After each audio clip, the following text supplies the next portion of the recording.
Salut à toutes, salut à tous, bienvenue dans Milecto, je suis Ludovic Mornan, exorciste de marque chez Studio Blackthorns. Salut, moi c'est Dorothée Vannac, je suis formatrice et consultante en zytologie.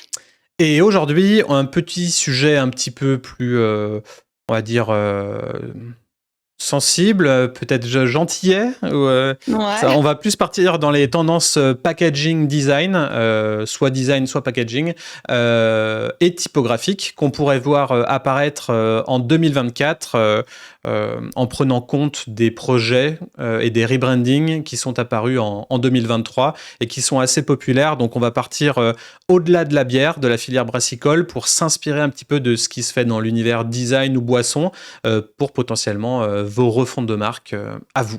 Voilà. Allez, jingle. Moi, je trouve ça toujours... Ah mince, pardon. non, mais je trouve ça toujours intéressant de sortir un petit peu de notre précaré de la boisson, et notamment de la boisson fermentée et de la bière spécifiquement. Ouais. Il y a plein de trucs à apprendre sur ce qui se passe autour et les tendances, justement, il faut aller les piquer ailleurs, quoi. C'est clair, carrément. C'est comme ça que c'est disruptif et différenciant. Allez, jingle, c'est parti.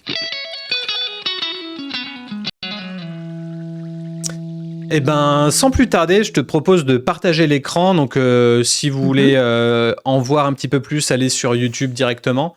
Et puis sinon, place au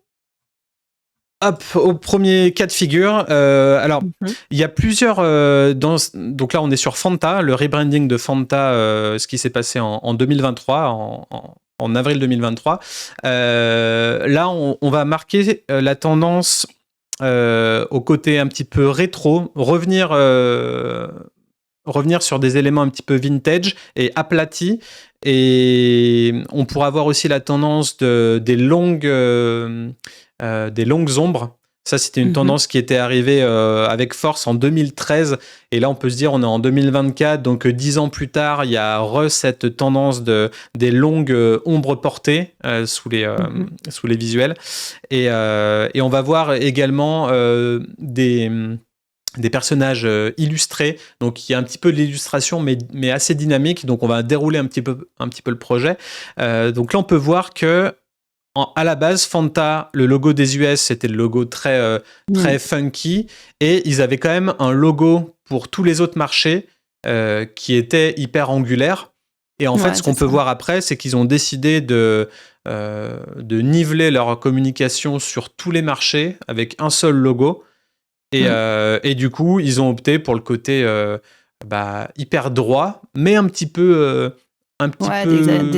désaxé, quoi. Ouais, désaxé et dynamique, en fait. Il est statique, mais il y a un côté dynamique dans ce logo. Ce qu'on voit aussi, c'est qu'on perd le orange et on perd la petite feuille. Donc, en fait, il a été hyper simplifié au final. Ouais, hyper simplifié, sûrement dans cette tendance de trop de choses sur les étalages, trop de bruit constant dans le marché boisson.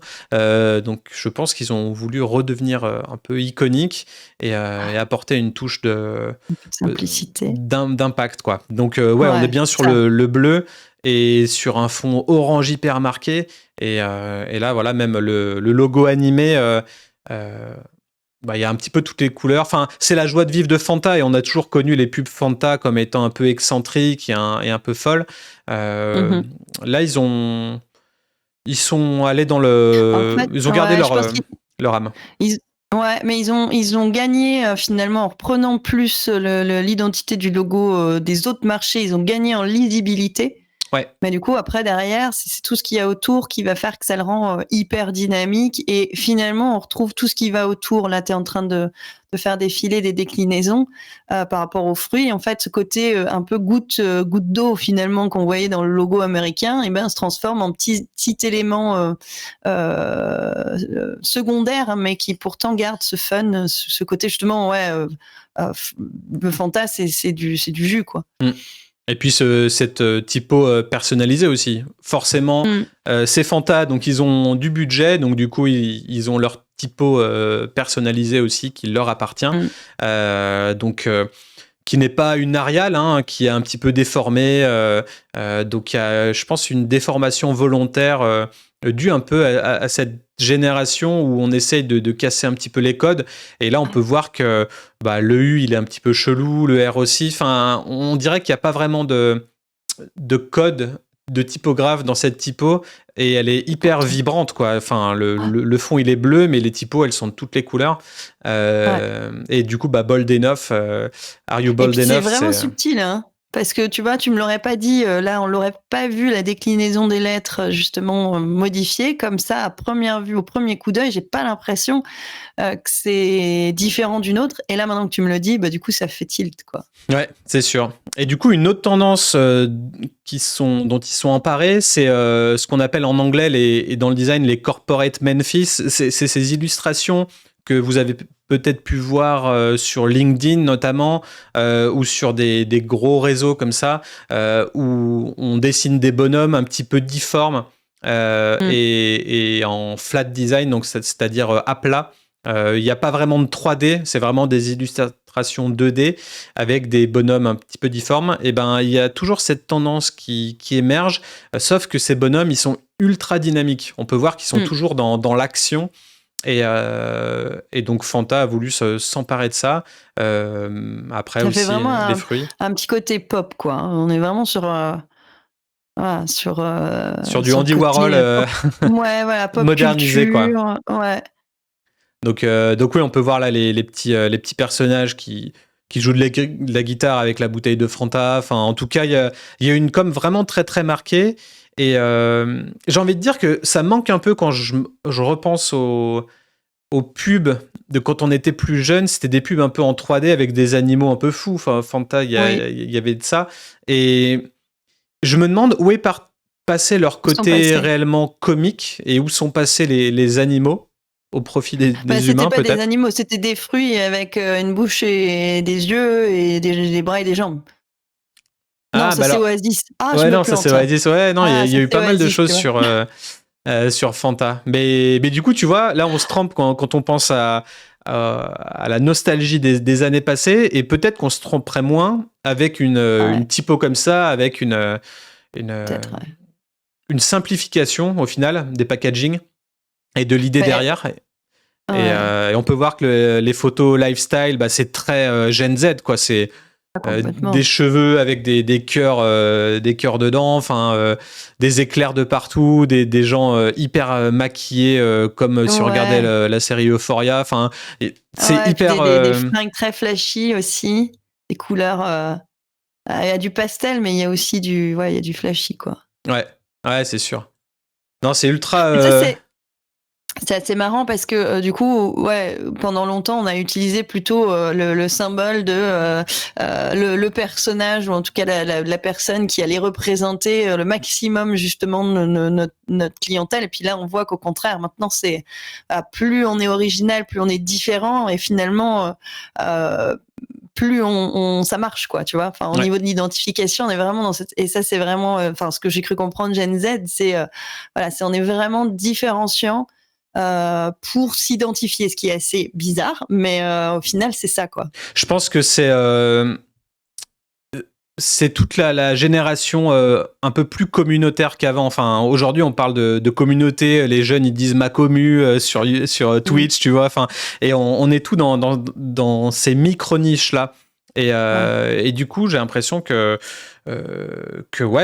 c'est bien d'avoir des niches, c'est bien d'avoir sa propre communauté et de l'assumer, en fait. Donc tu vas avoir, je sais pas, si t'es gothique, t'as ta communauté de gothique, et puis il y a certaines valeurs qui sont liées à ça, et puis du coup tu t'affilies à ces valeurs, et du coup t'as envie de consommer ou d'acheter des fringues ou des vêtements ou autres qui sont dans cette appartenance-là. Mais après, ça a toujours été un petit peu comme ça. Quand c'était l'époque du grunge, c'était pareil.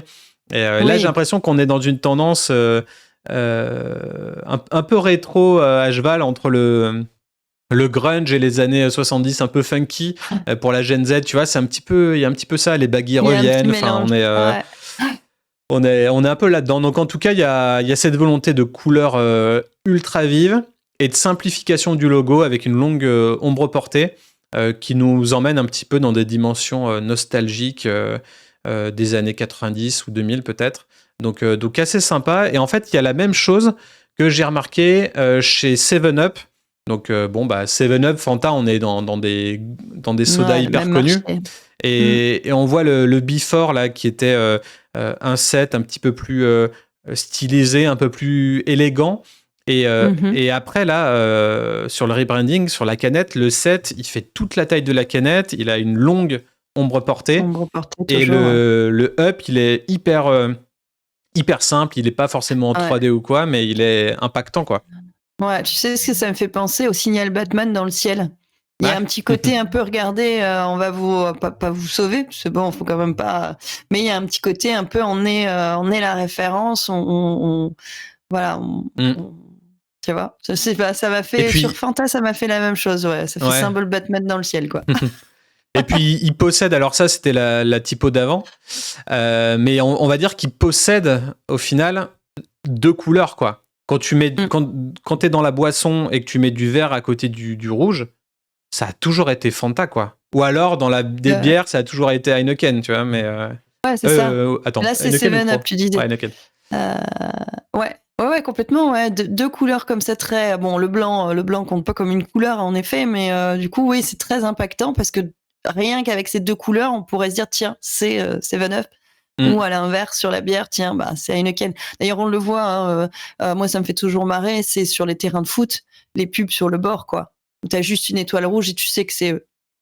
Ah bah c'est ça, mais c'est là où tu as réussi le branding. C'est pareil pour les marques de cigarettes à l'époque. Il y avait une marque de cigarettes, je me rappelais plus. Alors Marlboro, ils ont toujours fait en sorte que du moment où on n'avait plus le droit de faire de pub avec, de pub sur la clope, ils n'avaient plus qu'à mettre la couleur rouge et du coup, on savait que ça parlait de Marlboro ou avec une forme de M ou ce genre de choses. Et pareil sur une marque de cigarettes anglaise. Je me rappelle plus la marque, mais c'était une marque de cigarettes qui avait le violet comme couleur. Et du coup, ils avaient fait des énormes 4x3 quelques mois avant l'interdiction de faire de la pub pour les cigarettes. Et ils avaient fait des grosses 4x3 avec des aplats violets sur différentes textures, sur de la soie, ce genre de choses, avec le logo de la marque.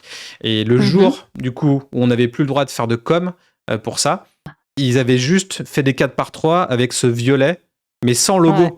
Et tout le monde savait que c'était une pub pour la marque de clope. Et donc bon, ça a beau être un marché hyper pas ouf, les marketeurs sont ouais, non, mais il y avait beaucoup des d'argent génies aussi, là-dedans. Hein. C'est fou, quoi. Il y avait beaucoup d'argent dans la pub pour la clope. Hein. Oui, c'est sûr. C'était... Mais là, on peut voir du coup un petit peu la vidéo du rebranding de 7-Up, canette, avant-après. Et s'il y a un truc sur lequel comment dire, pour tous ceux qui nous écoutent, si vous êtes en train de repenser votre refonte de marque, la première chose à avoir en tête, c'est d'essayer de simplifier au maximum votre packaging.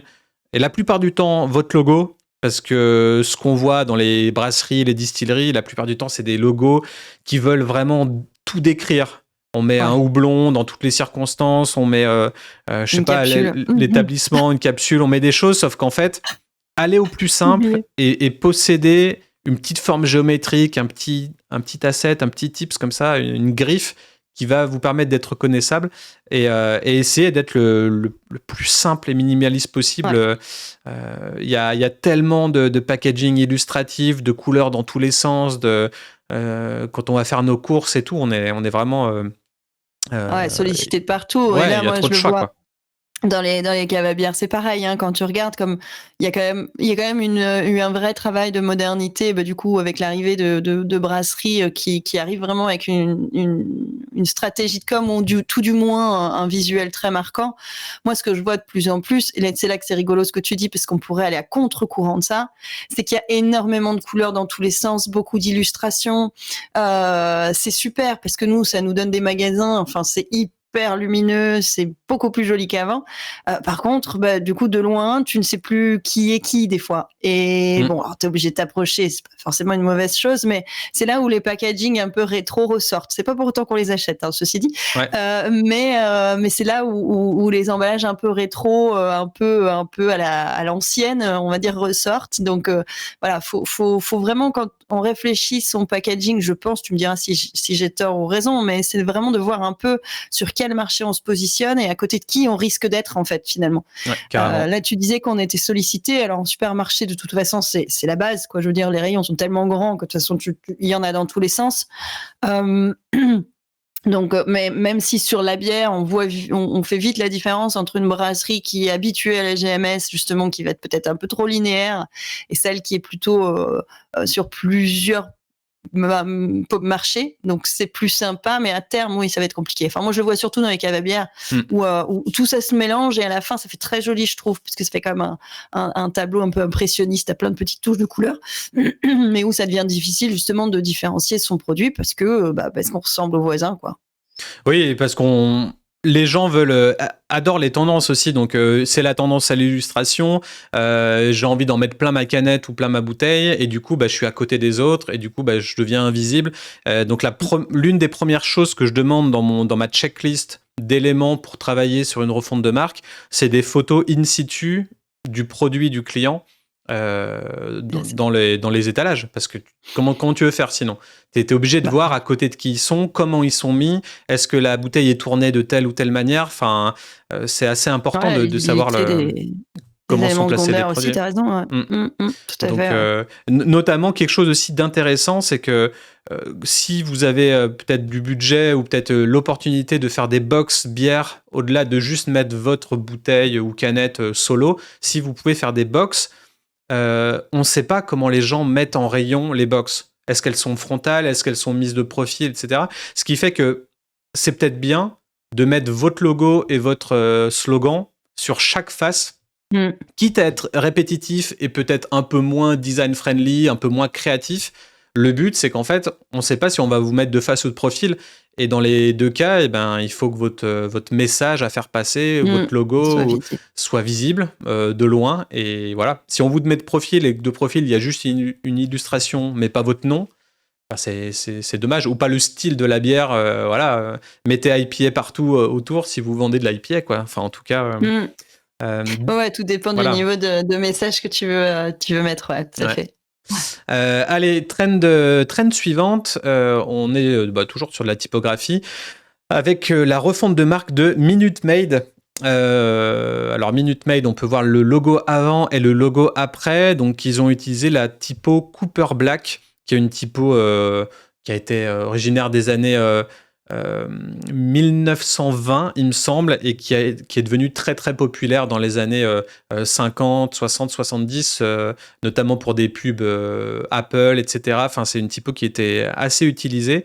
Et après, il y a eu l'essor de Microsoft avec la Times New Roman. Donc, pour tout ce qui est des typos à empattement, tout le monde connaît la Times, mais un petit peu moins la Cooper Black. Et tu me disais en off, ça te fait un peu penser à la Comics sans MS, donc la typo un peu lol et détestée des graphistes et designers.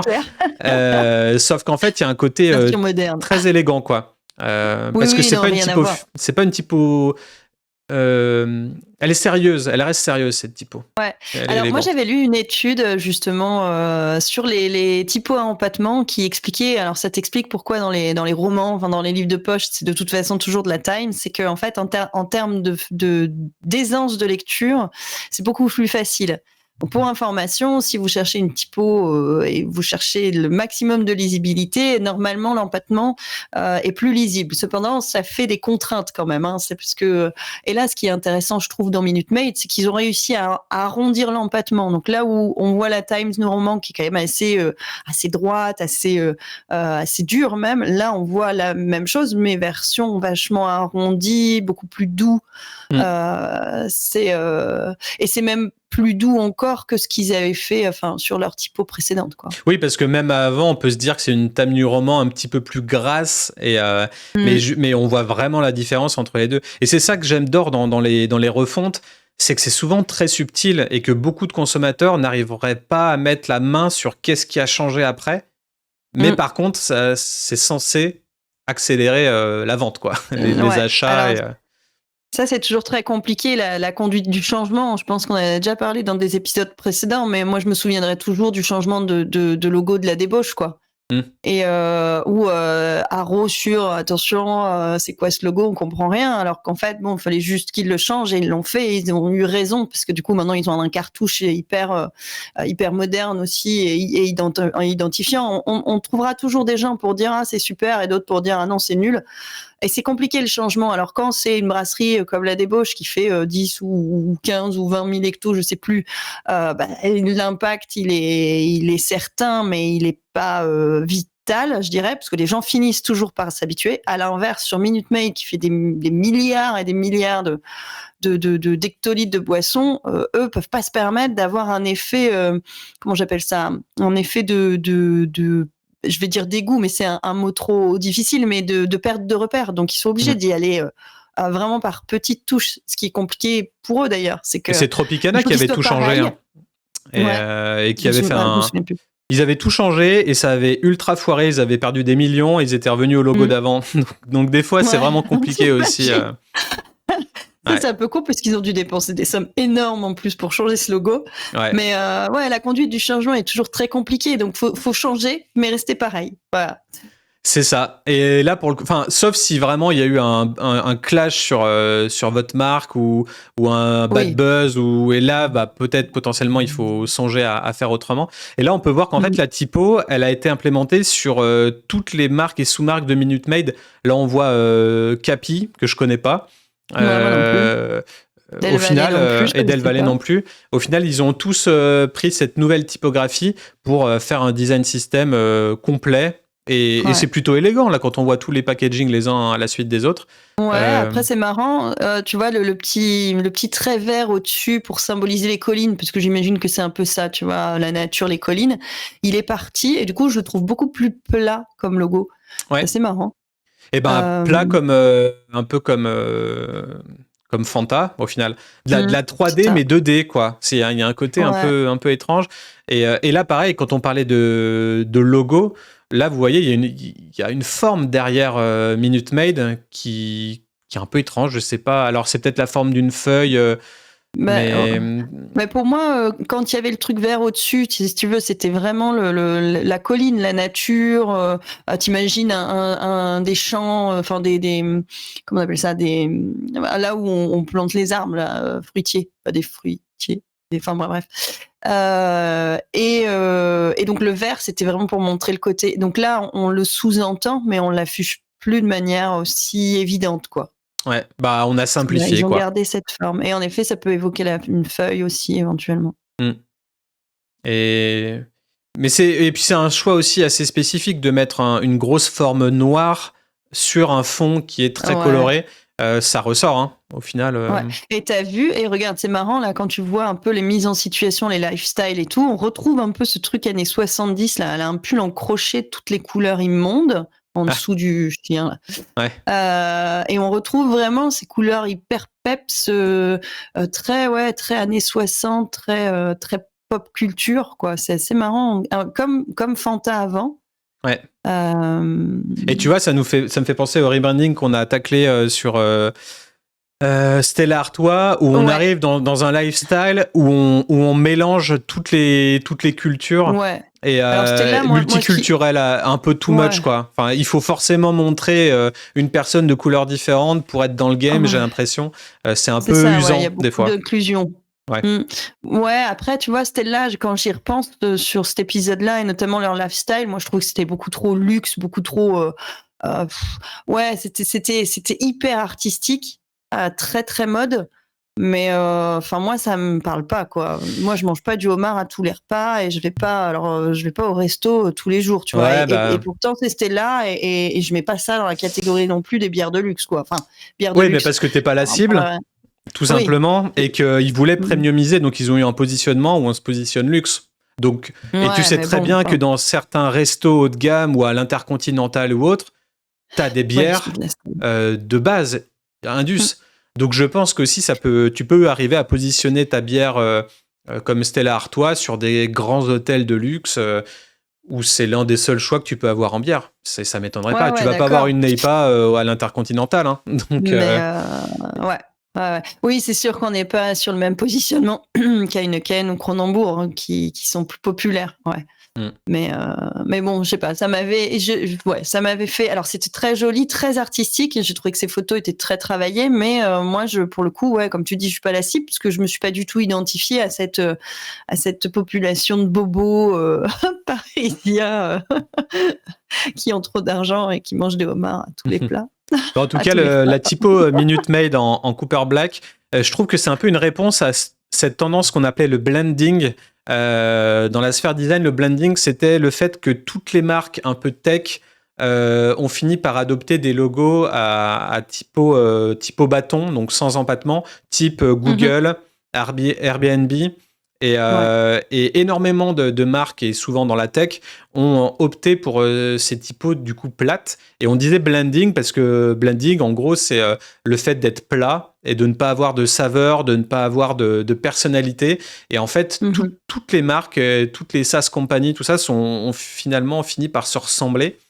Et là, avec les périodes un peu d'incertitude, les guerres, le retour aux sources, le côté nostalgique des années 90-2000, j'ai l'impression qu'on arrive de nouveau vers des typographies et des logos qui veulent avoir un petit peu plus de rondeur, être un peu plus, on va dire, réconfortant dans une vie qui n'est pas forcément facile. Et je pense que Minute Maid a réussi un peu ce pari d'avoir un logo où tu te sens bien quand tu le regardes, quoi. Ouais, après ça reste Minute Maid, c'est du jus de fruits, c'est vendu, alors même si c'est du concentré, c'est vendu comme quelque chose de bon pour la santé, et ils sont pas rentrés dans ce truc-là d'ailleurs, trop healthy non plus, ils sont passés plus dans la partie fun. Et je suis assez d'accord avec toi, aujourd'hui on a besoin de, encore une fois, si la Gen Z veut sortir du cadre, elle veut faire autre chose, quoi. Et ce côté, en effet, peut-être sociétal de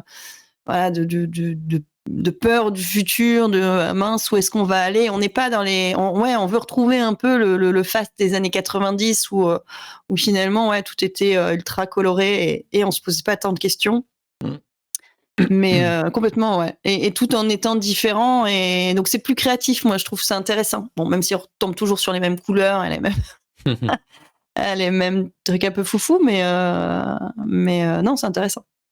Et du coup, on va finir avec une dernière tendance typographique que j'ai pu voir vraiment tourner dans énormément de projets l'année dernière sur des blogs de design, etc.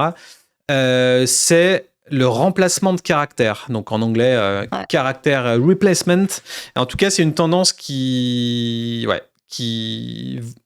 arrive de partout, peut-être qui assume son côté un peu irrévérent, et on brise les lois, on casse les codes. Et notamment TBWA, qui est une grosse agence de pub, qui avait créé un espèce de générateur de typographie. Ça, j'ai trouvé ça hyper astucieux. Je me dis, quand tu as une marque et que en interne, t'es pas graphiste, avoir un espèce d'outil génératif qui implémente de nouvelles manières d'écrire ton nom ou d'écrire un message, tu pousses un petit peu les curseurs à droite, à gauche, et ça change un petit peu tes éléments, mais tu restes dans ton design system. Je trouve ça hyper intelligent, et j'aurais bien aimé le répliquer pour mes clients à moi, mais il faut être vraiment un codeur acharné, donc c'est pas forcément facile. En tout cas, voilà, là on peut voir différents types de O. À chaque fois qu'il y a la lettre O qui va arriver dans un texte, elle va pouvoir être potentiellement remplacée par ça. Ça me fait penser à un client que j'avais qui s'appelle Loop Mission, qui sont au Canada. Eux, ils ont 2 O dans leur logo. Nom, Et du coup, ils ont toujours fait en sorte de changer au moins un seul des 2 O à chaque nouveau packaging. Et pour moi, c'était un petit peu limite novateur, vu que c'est une tendance de maintenant. Je trouve ça vraiment intéressant. Donc là, on peut voir ce que ça donne là, sur les exemples un petit peu typographie. Typiquement, le mot qu'on voit en premier, c'est disruption. On est clairement dedans, parce que le P, il est en espèce de céréale, alors que le reste est dans une typo blanche. Le U, il est un peu doré, golden. C'est assez original. C'est ça qui est intéressant, c'est que tu peux partir d'un mot écrit avec une typo genre vraiment basique, on va prendre un Arial ou même un Time New Roman si tu veux, et avec juste une lettre, en fait, tu vas changer complètement la façon dont on va appréhender ton logo, et je trouve ça intéressant. Moi, dans Allegoria, j'utilise le A de l'alpha, et là, c'est carrément aller plus loin, parce que tu peux, en fait, finalement, ta lettre devient un objet.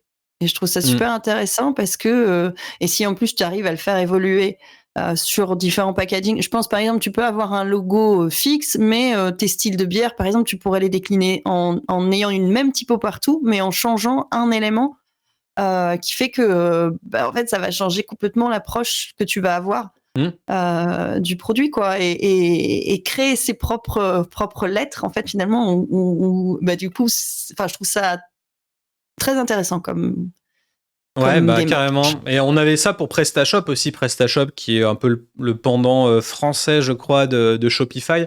Là, on peut voir qu'ils ont décidé de refaire toute une fonderie. Au final, ils ont refait leur police de caractère et on voit qu'on peut écrire PrestaShop de différentes manières avec des caractères peut-être un petit peu plus pixelisés, un petit peu plus brush, un petit peu plus système. Et en fait, ça donne une manière de... Ça étend les possibilités derrière dans le branding, dans les déclinaisons produits, etc. Et moi, je trouve ça vraiment... je trouve ça frais. Encore une fois, on casse les codes. Alors là, quand on voit PrestaShop un peu écrit de manière hyper difforme, on pourrait limite dire c'est un graphiste zéro qui vient de faire ça. Au début, j'ai eu un peu de mal avec ça. Je me suis dit, en tant que senior dans le graphisme, je me suis dit vraiment... T'aurais pas fait ça, toi. On dirait de l'anti-design, en fait. C'est un peu... ce côté, on casse les codes et on s'en fout des règles. Les typos sont élargies, elles sont distordues. Et ça, c'est vraiment des tendances qu'on voit apparaître aujourd'hui. Moins il y a de règles, plus ça devient tendance. Après, encore une fois, c'est comme en photographie ou autre. Il vaut mieux connaître les règles pour bien savoir les casser, quoi. Tu fais comme s'il n'y avait pas de règles, mais en fait, il y en a plein parce que tout ça, c'est hyper pensé. Et PrestaShop, quand tu regardes bien, chacune des lettres, en fait, redessinées a une signification et qu'en fonction de comment tu vas l'utiliser dans ton mot, ça va avoir un sens hyper important, en fait. Tu vas évoquer d'autres trucs que juste le nom PrestaShop et ce qu'on y met derrière. Tu vas évoquer la livraison, la logistique, l'internet, le panier quand tu commandes. Enfin, non, c'est balèze quand même. Ouais. Et là, pareil, pour un concerto de Bruges, je crois, alors je ne sais pas si c'est pour un théâtre ou autre, une agence qui avait repensé la lettre C comme concerto, quoi. Et au final... ils ont créé tout un design system autour de cette lettre-là. C'est-à-dire qu'en fait, elle peut être écrite de manière complètement différente, toujours un petit peu animée. Et là, on peut voir un petit peu toute la manière, toutes les façons, toutes les déclinaisons. Et moi, je trouve ça hyper cool de penser que peut-être votre logo pourrait être déclinable à l'infini, en fait. Et que vous pouvez potentiellement posséder une lettre. Personne ne fait ça, en tout cas dans les brasseries. Je pense à personne là comme ça. Mais au-delà de se dire on va créer un guide de marque qui va faire 100 pages et qui va être hyper rigide et qu'on va jamais lire, là on se permet d'étendre un petit peu les possibilités et on peut être hyper créatif. On se dit nous on a juste à mettre la lettre C dans notre visuel. Peu importe à quoi ça ressemble. Ça sera un C et ça sera nous. Et je trouve ça assez intéressant comme manière de voir le design. Ouais, les limites, peut-être, c'est que quand tu vois les différentes déclinaisons de C, il y en a un qui fait penser beaucoup au C de courir. Donc attention aussi, et il y en a un avec la petite étoile au milieu qui pourrait évoquer un peu trop Vuitton, tu vois. Donc attention quand même à bien construire ces déclinaisons. Après, ce qui est super intéressant, c'est que là, ça bouge, et en plus, ils ont joué à la fois sur les textures, sur les dessins à plat, comme tu dis, vraiment 2D, tout simple. Enfin, c'est sans fin comme créativité, je trouve. Et c'est hyper intéressant. Et les déclinaisons, en fait, t'as raison, c'est juste le C. Et on comprend avec le C et une photo derrière, par exemple, sur les campagnes pub, de quoi on parle. Et moi, je trouve ça extraordinaire, quand même. Ouais. C'est simple, en fait. Et c'est là qu'on reconnaît le bon design ou le design qui marche et qui rend votre marque reconnaissable. C'est simple et en même temps c'est hyper innovant, donc tu peux pas dire que c'est juste simple parce que c'est juste un C, enfin c'est simple parce que c'est juste un C, et en même temps c'est hyper moderne parce que ce C il peut prendre toutes les formes et toutes les significations qu'on veut lui donner. Ouais. Tu vois, c'est ça que je trouve Mais assez ça a génial. toujours été dur d'être minimaliste. Hein. Less is more, Ouais. c'est le truc des designers, mais c'est le truc le plus compliqué. On veut toujours en Ouais. mettre un poil trop. Et C'est dans les vrai, j'ai rebrandings, c'est remarqué aussi. pareil. Et sur vos packaging de bouteilles ou de canettes, c'est pareil. On veut toujours trop en mettre et on Ouais. perd le message, on perd le consommateur. Donc non, ouais, c'est vraiment quelque chose de sympa. Donc en gros, Mais, d'où l'importance, ceci dit, de faire justement ce qu'on appelle les post-tests. C'est-à-dire que bon, on choisit, c'est bien de choisir son logo, mais c'est bien de le tester en situation réelle, justement pour voir, comprendre vraiment en fait comment le consommateur va choisir ton produit sur son design ou pas. En fait, parce que nous, on a une vision très spécifique, puisqu'on a une vision de notre produit qui est comme ci, comme ça, et en effet, on va vouloir que le consommateur comprenne tout de suite. Alors qu'en fait, oui, trop d'informations, ça marche pas. Et après, il faut en mettre suffisamment. Enfin, l'inconscient joue quand même beaucoup dans le packaging design d'une certaine façon. Tu vois. Ouais, totalement. Et dans les refontes d'identité. Donc ouais, ne pas tout changer et être rigoureux.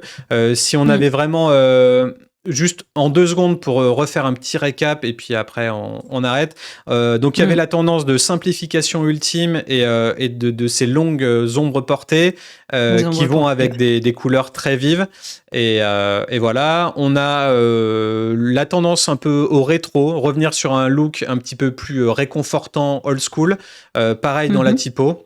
Ou peut-être fini les typos sans âme, bâton et trop Moi, digital. qui se ressemblent toutes. Et puis le côté remplacement de caractère, peut-être que si vous avez un petit caractère à changer dans votre nom, ça peut être un élément différenciant pour vous faire reconnaître. Et vous pouvez peut-être capitaliser sur ce caractère-là pour le décliner à foison pour que ça devienne votre image de marque à vous. J'y pense d'ailleurs, surtout quand tu as une marque où c'est un nom que tout le monde connaît, par exemple. Tu vois, on pourra approfondir tout ça, mais voilà, cette lettre qui va être ressortie du mot peut apporter à ce mot qui est votre nom, qui est votre marque, une dimension beaucoup plus intéressante en tout cas, et beaucoup plus finalement, comment je vais dire, simple, mais encore une fois avec beaucoup de signification, quoi. Carrément. En tout cas, voilà, c'était un épisode plus léger sur le packaging design, sur certaines tendances, sur la typographie. C'est sûr qu'on n'est pas dans la confrontation distributeur. Ça fait du bien de se reposer de temps en temps. Et ça fait du bien, voilà. Dites-nous si ça vous a plu, si on en fait d'autres comme ça, et puis on se retrouve dans 2 semaines. Allez, Dorothée a bugué de son côté. Ouais, j'ai plus de batterie dans ma caméra. Ok, ça marche, bon, on t'entend quand même, et puis ça tombe bien, c'est la fin de l'épisode. Désolée. Allez, ciao. Ciao, à bientôt.